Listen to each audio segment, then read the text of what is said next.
You're listening to the Spirit Podcast. Welcome back to Beyond the Veil News, everyone. I'm Beck, your guide, your narrator, your flashlight holder in this dimly lit hallway we call reality. And tonight, the hallway is extra drafty. December has arrived with that classic holiday mix of cheerful lights, questionable cookies, and the unsettling sense that something unseen is standing just a little too close behind you. And honestly, it wouldn't be the holiday season without at least one ghost brushing past the garland. Tonight's lineup is stacked, and by stacked, I mean the veil appears to be dropping hints like it's trying to get our attention before the new year hits. Tonight's going to be a ride, so settle in. Turn down the lights if you dare. Keep your socks on if you're a cold feet or a getaway to the other side type of person. And maybe check your VR headset before you put it on, just saying. Because tonight, we're not just going beyond the veil. We're stepping into the part of December where the strange gets bold, the shadows get chatty, and the world starts whispering again. Let's get to the headlines. All right, we're kicking things off with a story that made me physically say nope out loud, which is impressive because, I usually greet the weird with a warm cup of coffee and a raised eyebrow. Small airports across the country, rural Pennsylvania, Iowa, Montana, have been dealing with late-night visits from what pilots are calling the shadow on the runway. Not a person, not an animal, not even a trick of the light. A tall, human-shaped silhouette that triggers motion sensors, shows up on radar as mass displaced, but doesn't create a heat signature of any kind. Security footage captures the runway lights flicking on, shimmering, and then just the outline of a figure walking across the tarmac like it's returning a rental car after hours. One pilot described it perfectly. It looked like a person made of absence. And the weirdness doesn't stop there. When staff review the footage, every frame where the figure appears is streaked with visual tearing, like reality got tugged sideways for a half second. Airport managers are calling it equipment malfunction, which is adorable. Because equipment doesn't malfunction in the shape of a man who walks with intention, pauses, and then disappears right before the frame resets. Folklore-wise, runway apparitions aren't new. Smaller figures showed up in World War II airfields, 1970s military bases, the Phoenix Lights era. They're often described as watchers, observers, entities attracted to thresholds, places where things arrive and depart. And airports? They're one big departure lounge for energy. So, while the FAA won't touch this with a 10-foot pole, the pattern is clear. Something is crossing airspace that isn't a plane, and whatever it is, it's not trying to hide. It's walking right across the runway like it belongs there. This next story, honestly, if this happened to me, I'd yeet the headset into the nearest river and then sage the river. Over the past 2 weeks, a surprising number of VR users have reported the same eerie phenomenon. Whenever the headset goes to a black loading screen, that blank void before the game boots up, they're seeing a face reflected inside the lens, and not their face. Not the room, not an avatar, not lighting, a face. Usually pale, unmoving, close, staring directly at them. One user described it as someone standing inches away watching me from the inside of the headset. That's a no thank you for me. Even creepier, a few users said that the face blinked, and one unlucky soul said the reflection actually smiled at them. A slow, stretched, uncanny grin before the game finally loaded and the image vanished like a bad omen, clearing its throat. VR companies, of course, are blaming residual overlays, which is big tech's cute way of saying we have no idea what's happening, but we're not admitting that on record. But here's where it veers into true high strangeness. Some users reported the face even when the headset wasn't connected, the room was fully lit, and one didn't even have controllers powered on. Translation? This isn't a glitch following gameplay, it's a glitch following you. Folklore has long said reflective surfaces are thresholds, mirrors, windows, polished metal, and portals of perception. VR lenses? They're basically mirrors pointed directly at your soul. They reflect what's in front of them, and sometimes what's behind the reflection. Whatever people are seeing, it doesn't seem random, and it doesn't seem like a software hiccup. It seems inquisitive, observant, curious, like someone or something is looking back through the dark and waiting for you to put the headset on again. This next one has been making the rounds in the paranormal corners of the internet, and honestly, it's giving the cryptid took a wrong turn at Albuquerque energy. Drivers in 5 different states, Ohio, Indiana, Oklahoma, New Jersey, and Tennessee, have captured videos of what appears to be the same creature climbing highway overpasses at 2 to 4 a.m. Descriptions match nearly perfectly. Long, pale limbs, a hunched spider-like posture, movements that are too smooth to be human, and a body shape that looks like someone stretched a person like taffy and forgot to stop. Like a crawler cryptid on its winter road trip. But the strangest part? The creature never shows up directly on highway cameras. People filming from their cars see it reflected in their windows, side mirrors, the sheen of their hoods. But traffic cams pointing right at the same spot? Nothing. Just an empty overpass. It only shows up in reflections, which is not something wildlife does. Authorities, as usual, say probably a construction worker. Yes, because construction workers are famously pale, joint inverted, nocturnal, and capable of crawling upside down at 3 a.m. without OSHA throwing a fit. Folklore has a name for these type of beings. The betweeners. Creatures that move at the edges of perception, appear in reflections, and avoid direct observation like it burns.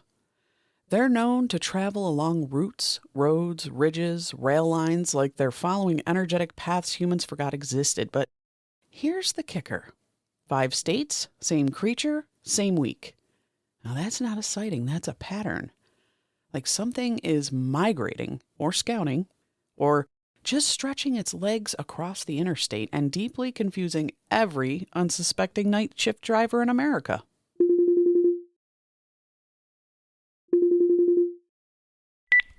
Okay, this one legitimately made me sit back and say, all right, who opened the wrong door? Across several states this week, households have reported receiving phone calls from their own landline numbers, even when the phones were unplugged, the jacks were dead, or the landline service was canceled years ago. When the call comes in, caller ID shows your own phone number. And if you're brave or reckless enough to answer, you don't get a robocall. You don't get silence. You get breathing, soft static, faint knocking, sometimes whispers, and in one case, a voice quietly saying the homeowner's name, which is exactly the point where I would personally salt the entire kitchen and unplug the universe. Phone companies doing their usual nothing to see here routine insists it's caller ID spoofing. But spoofing can't ring an unplugged phone, or call a disconnected line, or create a voice that knows who it dialed. And the weirdest case yet, a woman in Michigan said her home phone rang twice in one night. She answered, heavy breathing. She hung up. The second time, she didn't answer. But her cell phone left a voicemail from the landline anyway. There was nothing but long, slow exhaling, like someone standing too close to the receiver, listening for the moment she would pick up. Now, this feels less like a tech glitch and more like a classic haunting using a modern medium. Old school spirits loved knocking, tapping, clocks, music boxes. If they're learning how to use phone lines, we're in a crossover episode. Folklore has always said spirits follow familiar pathways. Doors, mirrors, thresholds, wires. A landline is just a wired doorway. And when your house calls you, something inside wants your attention. This one hits that perfect mix of folklore, physics, and nope. Hunters in Oregon, West Virginia, and northern Georgia have reported stumbling into what they're calling audio voids, small pockets of forest where sound completely disappears. And I don't mean it gets quiet. I mean silent. The wind stops. Birds go mute. Insects vanish. Footsteps make no crunch. Even their breathing sounds faint or delayed. One hunter said, "I yelled for my buddy. My mouth moved, no sound came out." Another said his dog barked. He saw the bark but heard nothing. These pockets last 10 to 20 seconds, then suddenly everything returns at once. Birds, wind, footsteps, like hitting unmute on the forest. Science blame wind anomalies or psychoacoustic shock, which is adorable because wind anomalies don't stop sound from leaving your throat, silence animals across multiple states, or make the world feel like you stepped outside the simulation for a second. Here's what's interesting. In folklore worldwide, from the Appalachians? Appalachians? I always say it wrong. From the Appalachians to Norway to ancient Celtic tales, there are stories of quiet places where portals open, pathways shift, travelers vanish, or realities overlap. The old word for it is near gate, a thin spot, a fold, a boundary error. And the hunter reports match these traditional signs perfectly. Sudden silence, disorientation, time feeling paused, animals responding first. We're seeing clusters of these audio voids. Clusters always mean something. Either 1, the veil is thinning in those regions, 2, geomagnetic weirdness is messing with the field, or 3, something is pushing through, and silence is the first symptom. Whatever it is, the forest seems to notice it before we do.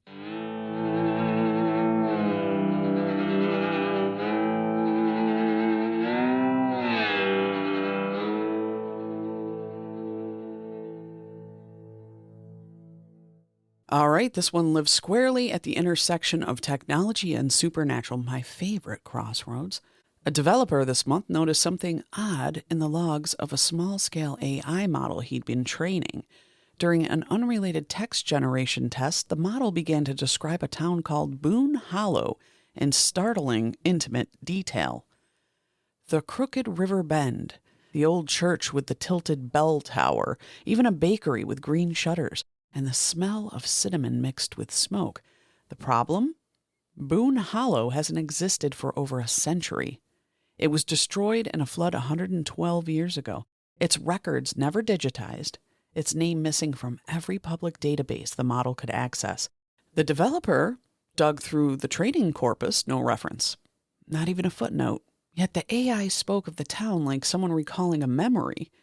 He tried again the next day. Fresh seed text, same prompt, different phrasing, same town. It even added a line. "The bell never stopped ringing under the water." Now, that's a sentence that deserves its own campfire. The logical crowd insists it's coincidence, statistical hallucination. But here's what breaks the math. The model gave the correct coordinates of the original site to the decimal. Now, folklorists have a word for knowledge that returns from places long erased. Echo data. Information that drifts through time the same way a haunting drifts through walls. If spirits can speak through EVP recorders, why couldn't something speak through code? Maybe the machine didn't learn about Boone Hollow. Maybe it remembered. And maybe we've built mirrors smart enough to reflect more than we bargained for.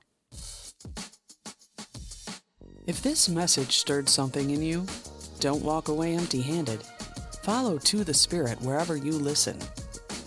You can light the flame back by leaving a review or sharing the signal. To go deeper, support the show on Ko-fi. The $5 tier unlocks the signal path, intimate transmissions just for the flame marked. And if you've got a story or question for the ether, send it to tothespiritpod@gmail.com.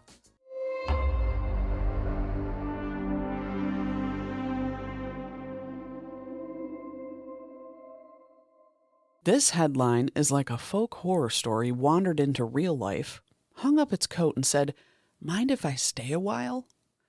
Across the Midwest, Wisconsin, Michigan, parts of Minnesota, hunters and hikers have been reporting white-tailed deer with glowing red eyes. Not reflective eye shine, not a camera flash or effect, not the eerie green glow you get from night vision. These eyes are self-luminous, like embers, like coals, like someone tucked a tiny furnace behind the iris. Multiple videos show the same sequence. The deer freezes, lifts its head slowly, locks eyes with the camera, and the glow dials down as if dimming itself. Eye shine doesn't dim. It doesn't change intensity. It doesn't behave. This does. One hunter said, It was like the woods was looking back at me through it. Another reported seeing a deer with only one glowing eye, the other perfectly normal, which somehow makes it even worse. Now, here's where the folklore taps us on the shoulder. You know how I like that folklore. In old winter stories across Europe and the northern tribes, red-eyed deer weren't omens of danger.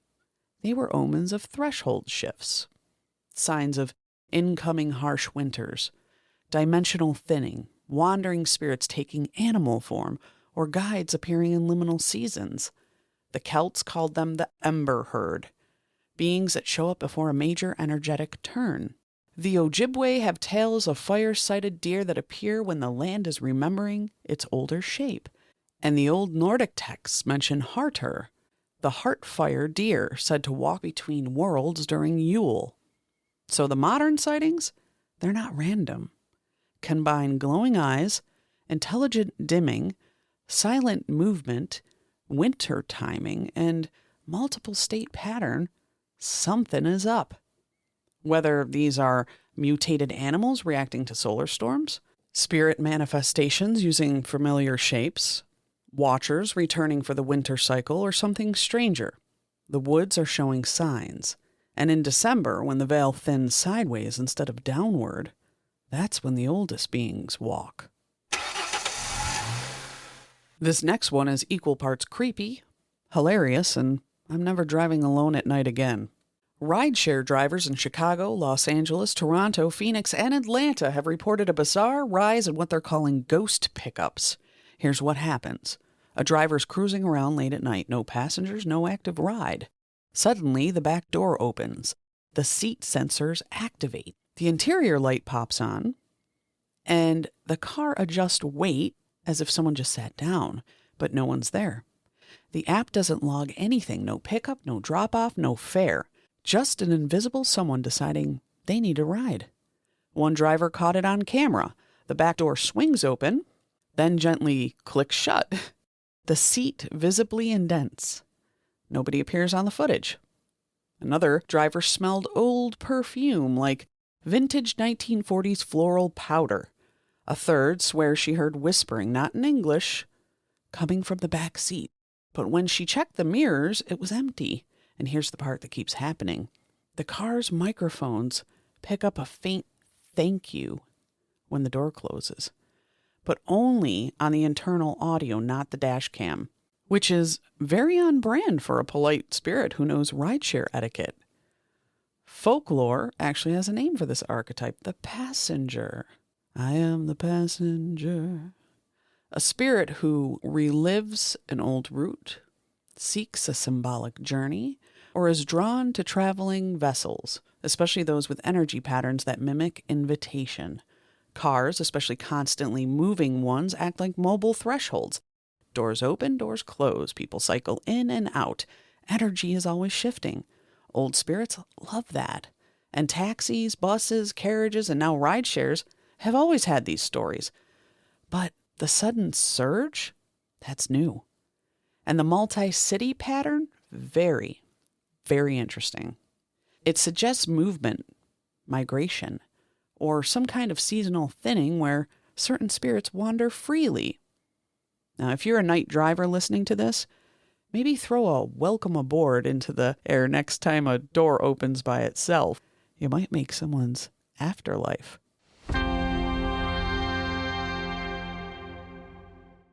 And now it's time for Strange Tale from History's Shadow, the man who spoke to the winter silence.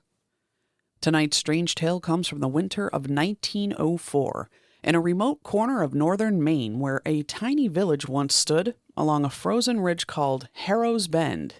The village is now gone, swallowed by forest and time, but one story from that place survived long enough to reach us. It centers on a man named Elias Morton, a trapper who lived alone in a cabin at the edge of the spruce line. Elias was known for two things: his silence and the way animals seemed strangely drawn to him. He spoke little, hunted only what he needed, and walked the woods as though the trees recognized him. But in the winter of 1904, something in those woods began to change. People in the village said the season arrived too quickly, the cold too deep, the nights too long, the atmosphere too still. Hunters returned early, uneasy. Some refused to enter the woods after sundown. They claimed the silence felt not empty, but listening. Elias, he ignored the warnings. One night during a late snowfall, he heard something strange outside his cabin. Not footsteps, not wind, but a soft ringing, like a bell heard through a dream. No church existed for miles. He stepped outside. The forest was motionless, snow falling straight down, no wind. And in the front of his cabin, maybe 30 feet away, stood a figure. Tall, thin, wrapped in a dark, tattered coat, its face completely hidden beneath a hood. Elias called out. The figure didn't move. Instead, the silence deepened, the kind of silence that makes your ears ache. The figure raised one hand slowly and pointed towards the woods. Elias felt something he later described as a pull, like my bones remembered a place I'd never been. Against all reason, he followed. The figure led him into a part of the forest no one in town would enter, and that's where Elias experienced the phenomenon hunters now call an audio void. Every sound vanished. No breath, no heartbeat, even his footsteps were swallowed. In that soundless place, the figure finally spoke, not with a voice, but directly into his mind. The message was simple. Winter remembers what the living forget. Then the silence cracked like ice. Sound returned in a rush. The figure disappeared. And Elias found himself standing at the edge of a frozen pond he had never seen before, one that does not appear on any map from that time period. When he returned to the village at dawn, he was pale, shaking, and refused to speak for 3 days. Eventually, he told the town elders what happened. The pond? It vanished by spring. No thaw, no runoff, just gone. Elias left the village the following winter. No one saw him again. But hikers who explore the northern part of Baxter State Forest sometimes report a strange pocket of silence near a certain ridge, a brief hush like the world has held its breath. And if you stand long enough, they say you can hear, not words, not whispers, just a soft, distant ringing, like a bell heard from under snow. Tonight's listener lore comes from Jared in New Mexico, who sent a story in that hits that perfect balance of creepy, quiet, and absolutely believable. The kind of experience that slips into your life on a normal night and then refuses to leave your head. Jared lives in a small adobe-style house outside of Santa Fe, a little place with thick walls, creaky vents, and kind of desert silence that makes every sound feel important. He works nights, so he usually is home around 2 or 3 a.m., just in time to catch the world in that liminal hour where even the shadows seem tired. About a month ago, After a late night shift, he came home, made tea, and sat down to watch TV. He hadn't even turned it on yet. The screen was still black. And that's when the TV clicked on by itself. No remote nearby, no timer set, no power surge. Just static. Old-fashioned, snowy, analog static. Which is weird enough in a digital world. He said it wasn't loud static either. It was a soft, like a whispering river. And as he watched, the static began to coalesce, the way dust motes swirl in sunlight until they almost form a pattern. And then the pattern sharpened into something that made his skin crawl. A face. Not clear, not detailed. Just the outline of one. A nose, a shadow where eyes should be, the faint suggestion of a mouth. Closed, but tense. Jared froze, then the face moved. Very slightly. Just enough to prove it wasn't a trick of the screen. The chin lifted, the head turned as if looking over its shoulder. And then, as if noticing Jared for the first time, the static face turned toward the camera. He said the movement felt intentional, curious, almost surprised. Jared whispered, "Hello?"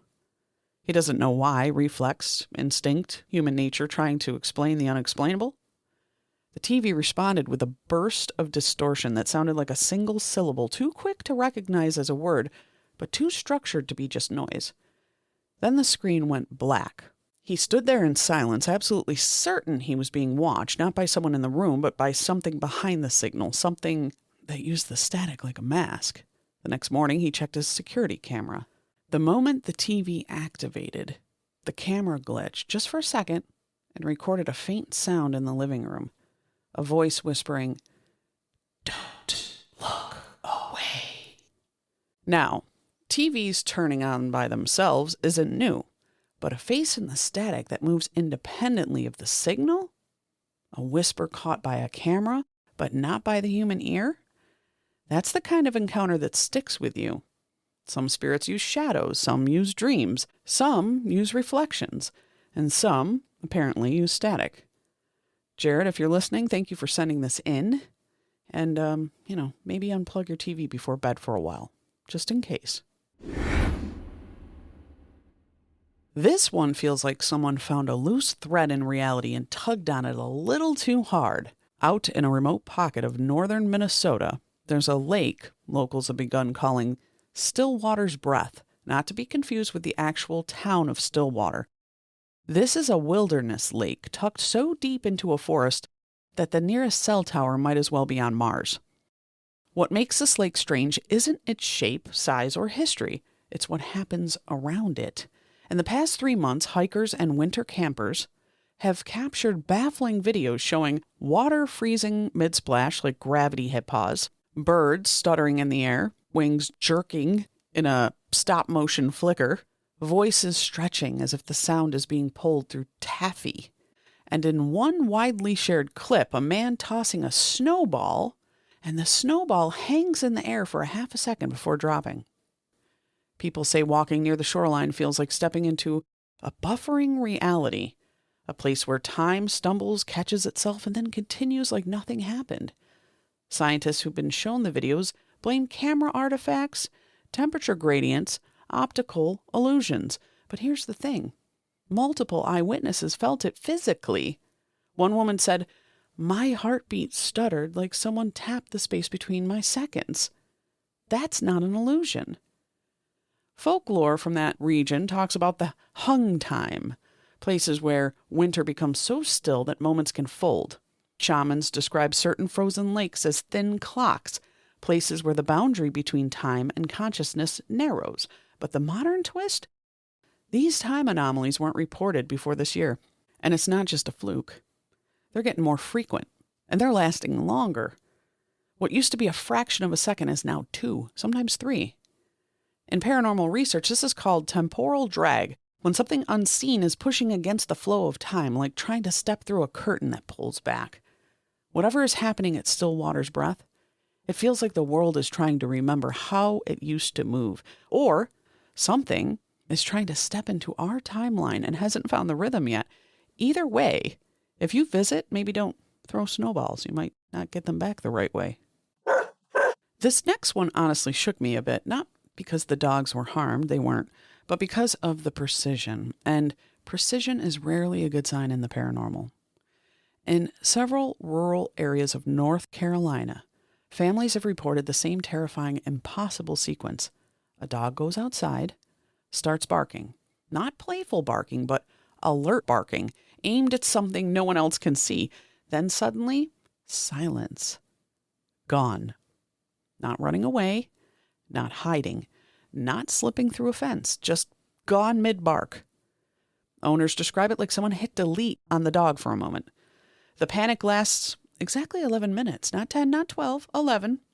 And then, without warning, the dog reappears in the yard, walking out of thin air like it was dropped back into place by an invisible crane. Some dogs come back exhausted. Some are confused. Some are shaking like they've been cold or frightened. But none are injured. GPS collars, worthless. They either flatline, loop the same timestamp, or glitch with location unavailable, even though the dog was in the same yard the whole time. One owner checked their security footage.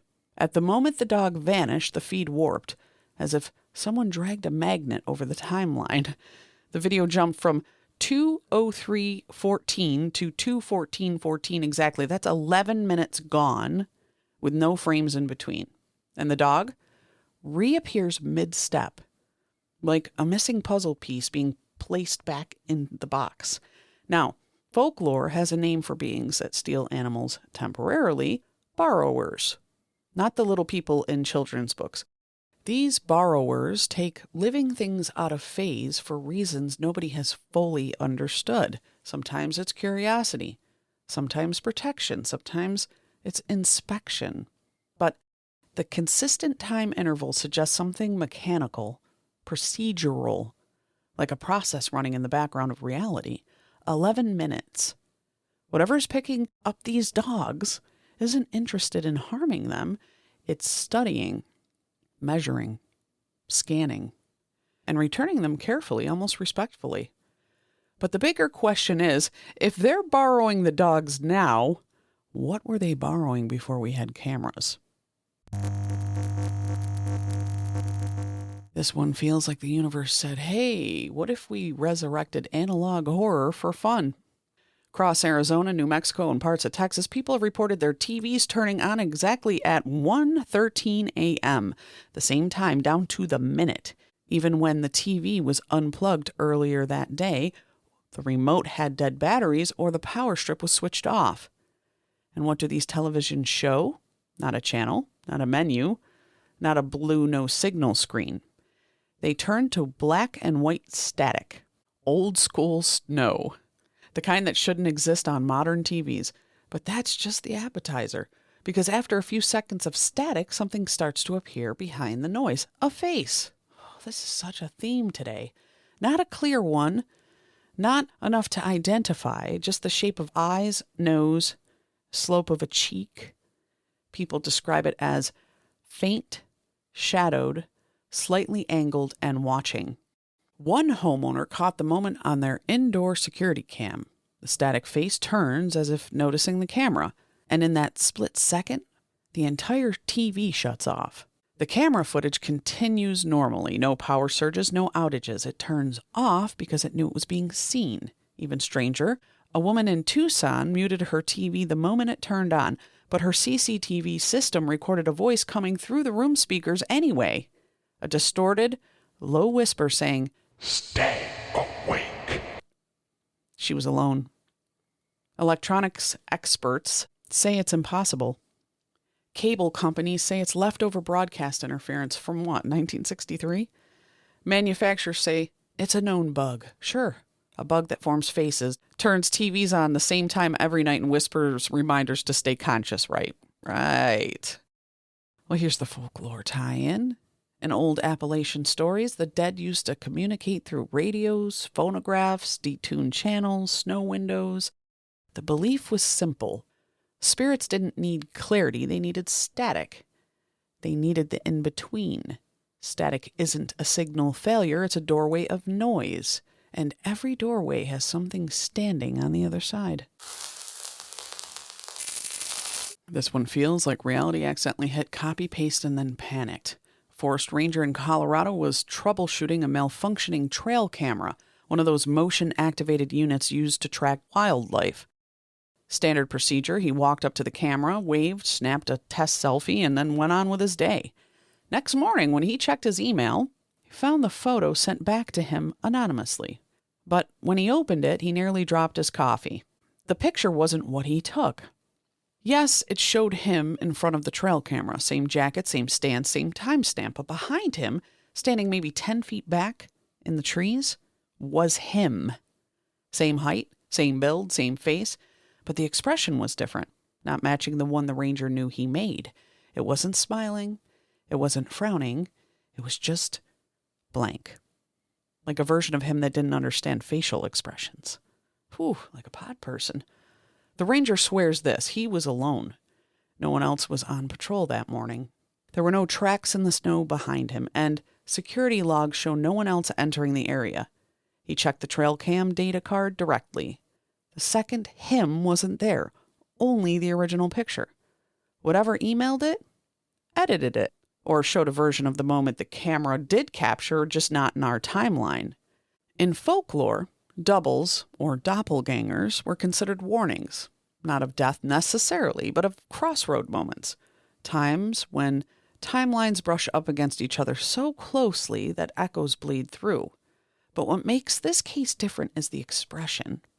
People who have seen doubles usually describe them as stern, serious, eerie, but aware. This one looked unrendered, like an unfinished NPC of the ranger. A sketch of him, not the him. Whatever stood behind that ranger in the woods was wearing a shape like clothing, and it wanted him to see it. And that wraps up tonight's journey into the strange, the subtle, and the absolutely unexplainable. Tonight wasn't just weird, it was patterned. The kind of patterns that say the veil isn't just thin, it's interactive, it's informed, it's paying attention, and maybe it's inviting us to do the same. If you enjoyed tonight's dive into the uncanny, the absurd, the eerie, and the this shouldn't be happening, but here we are, make sure you follow, share the episode, or stop by coffee if you want to help keep the lantern burning. Most of all, trust what you feel before you rationalize it. Notice the shifts. Pay attention to the moments that don't fit, because mystery isn't an anomaly, it's communication. I'm Beck, and this has been Beyond the Veil News. Good night. And keep your eyes open. The world is weirder than we think and far more awake than we realize. To the spirit Podcast. supernatural science Aliens. I'm ghost. psychic mystic Spirits. divine source heaven. It's magic.